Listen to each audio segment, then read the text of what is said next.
smile to your pockets. You got me, you got Yo, what is up, everybody? Joshua Casper back at you with Plugin Boutique, and today we're checking out Quantum from Wavesfactory. This is a transient shaper like I've never seen before. It's got your standard transient shaping, attack, and sustain controls, but you then have a host or a suite of effects that you can add to the attack or the sustain individually or separately. It's absolutely phenomenal, and I think the best way to get in and really see what it can do is apply it to a pretty standard 909. So what I'm going to do is just come over here inside of my project, loop that section, open up Quantum, and this is what I have. This is just a standard 909 kick.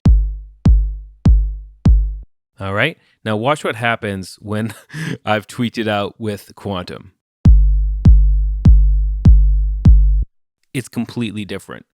So what we're going to do in this video is just go ahead and go from that standard 909 to this big fatty 909 and do a lot of stuff along the way and figure out a little bit about how to control Quantum. But luckily, it's incredibly easy to do.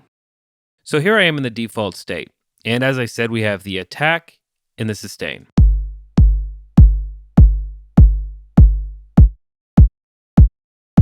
All right, so we've removed all of that bassiness and we just have a really good solid kick drum now. All right, or maybe we want to go the other way. We can remove that punchy transient and then maybe use a transient from something like Big Kick or something, or just a piece of Foley or whatever we're using to create our own drum sounds. It's easy to remove it using Quantum. Now, I think the more realistic or more traditional use case would be just to maybe pull down on the sustain and boost the attack a little bit. Or, leave the attack where it is and kind of push up the sustain. Now you can solo each one of them.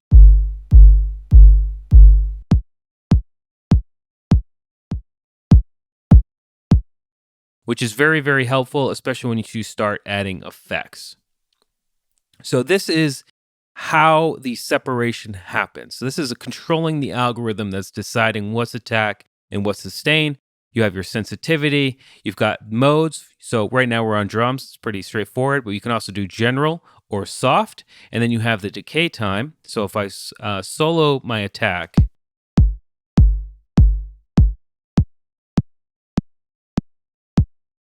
you can see how I'm really shaping it. And again, that's only if the attack and the sustain, right? Let's unsolo it, are both where they are. We shouldn't hear any difference here if I'm moving this around. Right, the audio coming out sounds exactly the same. So you just need to remember that these settings are just telling the plugin how to separate the attack and the sustain bits so you can process them differently. You also have a hold and you have how much is shown on the monitor here. So let's go ahead, and the first thing I want to do is boost up the sustain here quite a bit because I'm looking for a really beefy 808 or 909 rather, sorry. Great. Now the sample has a bit of hissy noise to it, and when I boost the sustain, it really is apparent in the mix.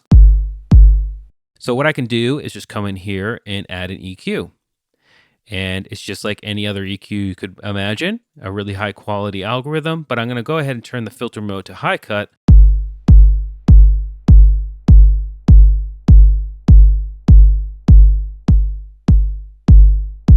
So listen to what we've done. We've shaped this kick and made it a lot better, and we can go even further. Next thing I'm gonna do is I'm gonna come into the compressor because I'm looking for beef.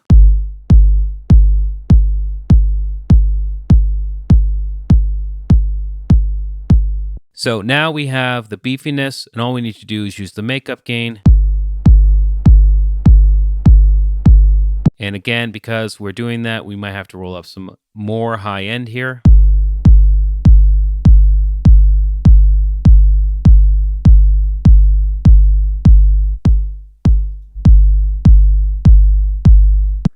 Okay.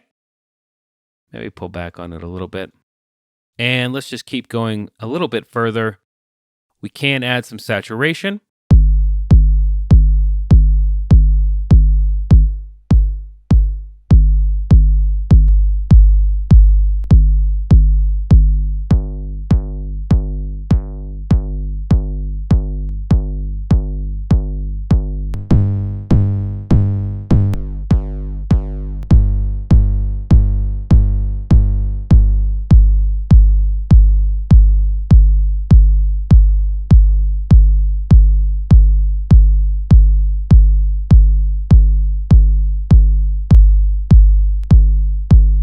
All right. So, I mean, I'm already completely happy with that. And again, we've gone from this,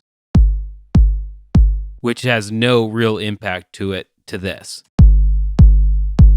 A completely different thing. So again, what we could do is come up and maybe push the attack a little bit. And I also want to come in and put some saturation on that attack as well.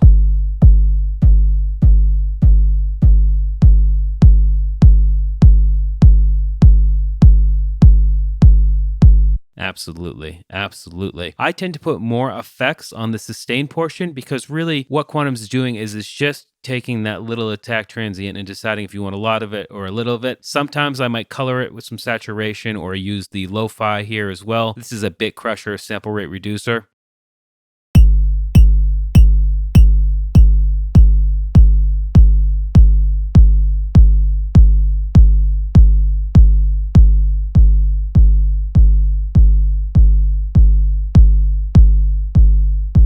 So it's just changing the attack there. It's making a little bit of a ringing sound.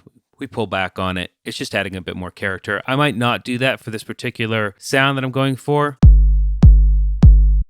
but it's really that easy. I'm not sure if you remember Spectre when it came out. It's a really great spectral enhancing plugin, but you actually get that algorithm. That's the algorithm inside of the enhancer.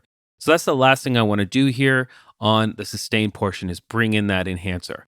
And watch what happens to the sound and the character of the low end once I introduce the enhancer on the low end of the signal.